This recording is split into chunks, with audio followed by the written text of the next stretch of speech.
Communications Advisor for the NGO, the Norwegian Refugee Council, Shaina Low, who joins us now. Thanks very much for being with us on the programme today. Assuming this holds, how much relief is there amongst you, amongst your colleagues? How much relief do you think there will be amongst the Palestinian people? I'm sorry, I'm getting emotional just thinking about this after speaking to my colleagues this morning and the relief that they are feeling, the sadness that they are feeling after experiencing 2 years of horror.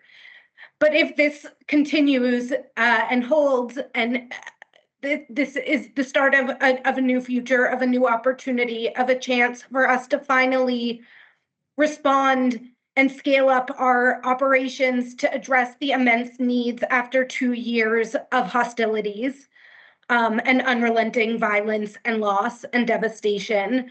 Our teams, we have 70 staff on the ground in Gaza, over 170 daily workers who are ready and willing to scale up our work, but we need aid to enter. We need aid to enter at scale, but our teams are relieved, they are hopeful, and they are preparing now to be able to finally go and address the needs in full that we have been trying so desperately for the last 2 years to meet. And we've been hearing, haven't we, for a year, more than a year, about trickles of aid getting into the Gaza Strip that were a real drop in the ocean. How much aid would be needed to get the country back on track? I mean, it's not something that's going to take days, weeks, months. It's going to take years, isn't it?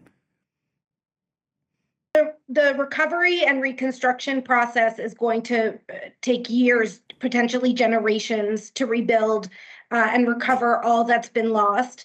My understanding is that they have agreed for 400 trucks to enter Gaza during the first 5 days of the ceasefire, and then a scaling up beyond that. Hundreds, thousands of trucks will be needed daily in order to address these needs, and we need to work swiftly, especially as winter is coming and we have 90% of Gaza's population displaced, in order to scale up operations, in order to bring in shelter materials, in order to provide people with the support that they so desperately need after all of this time.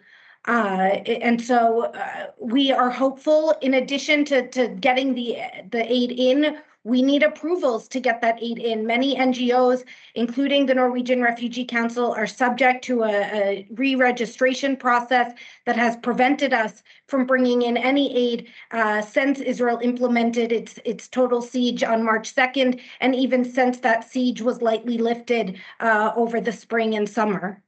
We were talking with our international affairs editor, Andrew Hillier, just a moment ago about some of the hurdles that are still in place. I mean, how hopeful are you? How hopeful are you and your colleagues that actually this is at least maybe not 100% the end, but a major, major moment in the history of the region?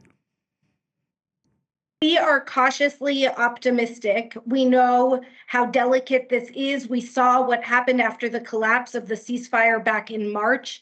And so we know that there are no guarantees that the situation will improve. And that's why we need the international community to continue to put pressure on the parties for this ceasefire to hold, to put pressure on Israel to stop obstructing humanitarian assistance and allow humanitarian agencies to work without interference in Gaza, reaching people in Gaza who are in need wherever they are.